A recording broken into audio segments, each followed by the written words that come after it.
So, naimbagal daw tayo manan mga kaikit.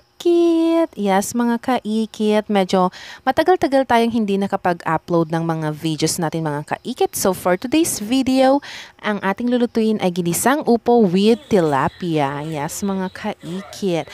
So, let's start. Ang ating cooking kinemeronchi ay ang paggisa ng bawang as usual. Pero wala na siyang kapares na sibuyas kasi medyo mahal pa rin naman ang sibuyas ngayon. Hintayin na lang natin ang panagsisibuyas at tayo'y dumawat sa mga karuba.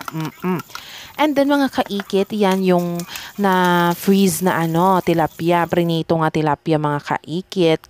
Han nga na ibos. So, ilalagay na lang natin yan mga kaikit na pang sagpaw. And then, let's put boneless bagoong mga kaikit. Mga 2 or 3 depende sa apgad or na kayat yung mga kaikit. And then, let's put some 1 cup of water. O, sinatid na kas na mga cup. Di ba na ba gagita kas na nga kapan mga kaikit?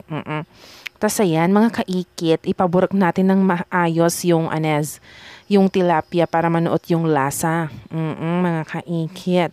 So, after that, ilalagay na natin yung upo na ginarrat-garrat ni inang ko. Basta siya yung taga-garrat ng ganyan. Tama di ka mo una yung mga kaikit klase nga garrat iti upo mga kaikit. And then mga kaikit, pagburukan nyo lang ata 5 to 10 minutes and then ikiwara yung mga kaikit. Makita yung matata mga kaikit no naluton or haan, di ba mga kaikit? So ikan tayo ti paminta nga basit, pamparaman. Yes, tamno damo gasang-gasang na basit mga kaikit. And then yung ginawa ko dyan mga kaikit is nilagay ko sa side yung tilapia para hindi maborbor. Oo. Tas atan, di ba mga kaikit, naluto. No, kasta di tsuraan ng mga kaikit ay upo. Medyo malambot-lambot na mga kaikit is luto na yan.